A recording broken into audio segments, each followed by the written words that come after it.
Hello, everyone, and welcome to News Scope Daily TV, your go-to source for the most in-depth news and sharpest analysis on international and African current events. Today, we're covering a deeply troubling and human story, the fate of African citizens, particularly South Africans and Kenyans, trapped in the war in Ukraine. These men and women were deceived by fake job offers and promises of a better life, only to find themselves in a war zone, fighting alongside forces they should never have joined. These are stories of lies, manipulation, and courage, revealing the scale of a problem that stretches far beyond South Africa's borders. We'll also examine the diplomatic efforts led by South African President Cyril Ramaphosa, who personally reached out to Vladimir Putin to negotiate the repatriation of his citizens, as well as the potential involvement of influential figures in these recruitment networks. Stay with us as we break down every aspect of this story, from the initial deception to the humanitarian, legal, and diplomatic consequences. And before we continue, don't forget to subscribe to our channel, like this video if you find this coverage valuable, and share it with your friends and family so the truth reaches more people. Our top story today is a deeply concerning one from South Africa, a country now grappling with the consequences of its nationals being trapped in the Ukraine war. These are not ordinary soldiers, but ordinary citizens, deceived by false promises of opportunity and prosperity, only to find themselves in the crosshairs of a foreign war they never intended to fight. The lure of false promises. Reports indicate that a growing number of South Africans were drawn to Russia under the guise of lucrative employment and the promise of a better life. Many of these individuals believed they were signing up for legitimate work abroad, only to discover that the job offer was a cover for recruitment into Russian military efforts in Ukraine.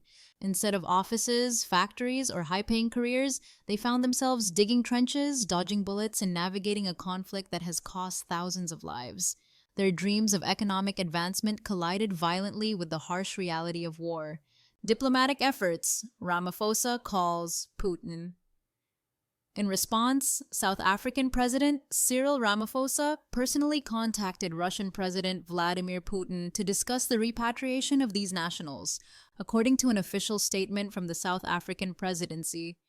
President Ramaphosa and President Putin pledged their support to the process of returning South Africans fighting alongside Russian forces in Ukraine. In this regard, teams from both sides will continue their engagements towards the finalization of this process.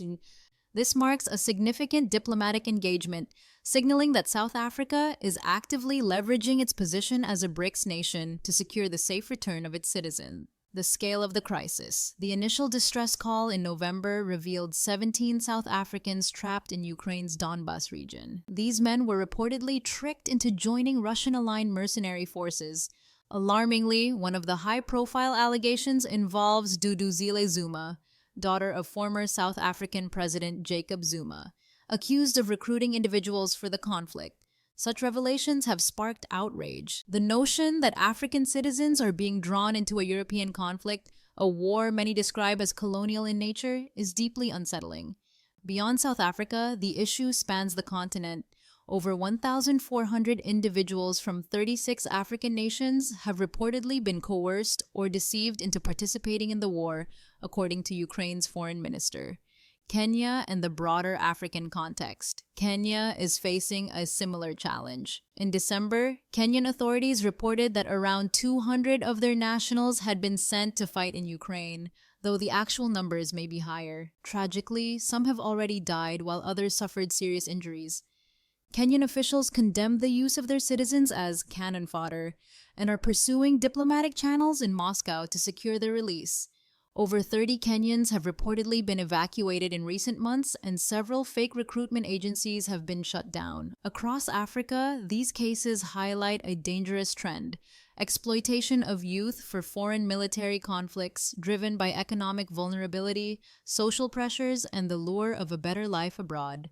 The human cost. The personal stories emerging from these conflicts are harrowing. Many of these young men and women believed they were securing a better future, yet instead, they confronted extreme danger, psychological trauma, and a near certain risk of death. Families back home were left in despair, often unaware of their loved ones' whereabouts or conditions. This is not only a humanitarian crisis, but also a diplomatic and legal conundrum. South Africa must negotiate the safe return of its citizens through formal channels, often dealing with ransom-like demands or other financial complications. Meanwhile, the involvement of high-profile South Africans in these recruitment schemes complicates the issue further, raising questions about accountability and corruption, diplomatic challenges, and legal mechanisms. Political analyst Connie Magaban, joining from Johannesburg, elaborated on the situation. South Africa is negotiating on official platforms for something that took place illegally to begin with. These individuals were recruited under false pretenses, yet they are now fighting alongside the official Russian military. South Africa may have to pay to secure their release. The larger question revolves around how these illegal recruitment networks operate with apparent impunity and how foreign militaries can recruit civilians from other nations to participate in an official conflict. There is an urgent need for transparency and accountability from Russian authorities regarding these practices. Why Africa is vulnerable. The widespread poverty across the continent makes African youth particularly susceptible to such schemes. Promises of well-paying jobs, international travel, and luxurious lifestyles are compelling for young people facing limited opportunities. Many of the recruiters are African themselves, creating a sense of trust and familiarity that lowers skepticism. Experts stress that strong intervention from the African Union and national governments is needed to educate citizens about these scams, to dismantle recruitment networks, and to prevent further exploitation. Looking ahead, as South Africa intensifies its diplomatic efforts, questions remain. How many more citizens remain trapped? How many lives have been lost quietly in the shadows of this war? And will justice be served for those who exploited their own people for financial or political gain? While negotiations continue between Pretoria and Moscow, the human cost of these recruitment schemes cannot be ignored. These are not just stories of war, they are stories of deception, exploitation, and broken promises. As Connie Magaban warns, this is a crisis that Africa must confront head-on, not only to rescue its citizens, but to prevent future exploitation of our youth in conflicts that are not our own. The tragedy of South Africans and Africans at large being drawn into the Ukraine war highlights the intersection of economic vulnerability, political corruption, and global conflict.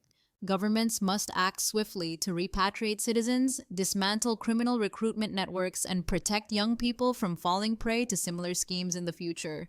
For now, the world watches closely as South Africa negotiates the safe return of its citizens, hoping that diplomacy can restore what was lost to deception and war. The recruitment of African nationals into the Ukraine war is not an isolated humanitarian issue. It has significant geopolitical implications. The use of foreign nationals in a European conflict highlights the globalization of modern warfare and the increasing reliance on mercenary forces to supplement regular armies. Russia's engagement with African recruits may serve multiple strategic objectives. 1. Manpower augmentation. With heavy casualties on the front lines, the Russian military may view foreign recruits as expendable resources. Africans, lured under false promises, provide a source of cheap labor for high-risk operations. 2. Political messaging. Recruiting African soldiers allows Russia to showcase the international dimension of its operations, possibly as propaganda to suggest global support. It also signals to the West that Africa is a space where Russia can exercise influence, especially among countries with historic ties or current BRICS membership. 3. Economic leverage. By engaging in clandestine recruitment and imposing ransom-like demands for the release of captured nationals, Russia can extract both financial and diplomatic concessions from African governments, further intertwining economic and military interests. This crisis also exposes the vulnerabilities of African states in protecting their citizens abroad. Despite South Africa and Kenya actively negotiating repatriation, there is a clear imbalance. Foreign powers, operating outside transparent legal frameworks, can exploit citizens with relative impunity. Economic and social vulnerability underlying this issue is a stark economic reality. Widespread unemployment and poverty make African youth highly susceptible to recruitment scams. The social media campaigns promoting jobs in Russia or luxurious lifestyles prey on aspirations of upward mobility. Targeting the youth, recruiters deliberately appeal to young, economically vulnerable individuals. Many of these recruits are recent high school or university graduates seeking opportunities abroad. Exploitation of trust. African recruiters are often used to facilitate recruitment, making the offers seem credible. By employing familiar accents, languages, and cultural references, scammers increase the likelihood of trust and compliance. Psychological impact. Beyond physical danger, these young people experience severe trauma, disillusionment, and stigmatization. Returning recruits may struggle to reintegrate into society, potentially facing social alienation or blame for participating in a foreign war. This reveals a dangerous cycle. Economic desperation leads to recruitment, recruitment leads to trauma or death, and survivors return to communities with fewer resources and greater social strain. Legal and diplomatic challenges. From a legal standpoint, this crisis occupies a gray area. 1. Mercenary legality. International law, including the UN Mercenary Convention, defines mercenary activity as illegal. However, enforcement is difficult, especially when host states tacitly allow or facilitate recruitment. Russia's use of African nationals in official military operations blurs the line between legitimate combatants and mercenaries, complicating repatriation efforts. 2. Diplomatic negotiation. South Africa must navigate these challenges delicately. Engaging directly with Putin demonstrates bold diplomacy, but it also signals reliance on informal channels for crisis resolution.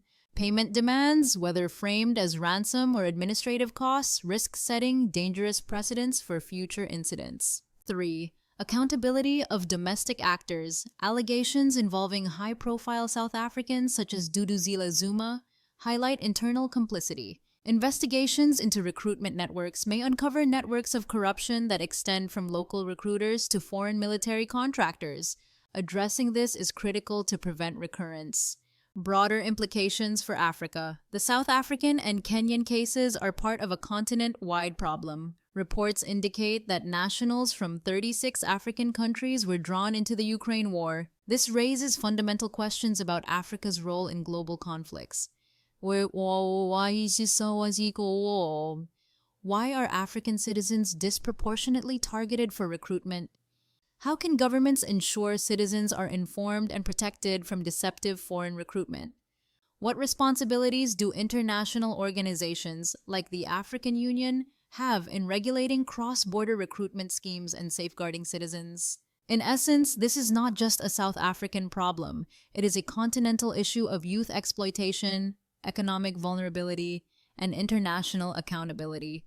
Without strong intervention, African nations risk becoming persistent recruitment grounds for foreign conflicts. Looking ahead, moving forward, the focus must extend beyond repatriation. Governments need a multi-layered strategy. Strengthen public awareness campaigns to prevent recruitment. Investigate and dismantle recruitment networks. Ensure proper reintegration and psychological support for returnees. Press for international legal frameworks to prevent foreign militaries from exploiting vulnerable populations. This crisis serves as a wake-up call. Africa must assert stronger sovereignty over its citizens, safeguard its youth, and demand transparency from foreign powers operating within its domain. The failure to act could have lasting consequences, not just for those already trapped in conflict, but for generations of young Africans seeking opportunity abroad. That wraps up our detailed analysis of this alarming situation. Young Africans trapped in a foreign war through false promises and deceptive recruitment networks. Once again, we see how economic and social vulnerability can put thousands of lives at risk and leave families devastated. The fight to bring them home, led by South African and Kenyan authorities, is just the beginning. This story raises critical questions. How can we protect our citizens abroad? How can these scams be prevented and our youth safeguarded? If you want to stay informed about this type of investigative coverage and in-depth analysis, subscribe to Newscope Daily TV, turn on notifications, and most importantly, share this video to raise awareness. Together, we can make sure the voices of those far from home are heard and their rights are protected. Thank you for watching this edition, and stay tuned to Newscope Daily, where the news never stops and we bring you the truth behind the headlines.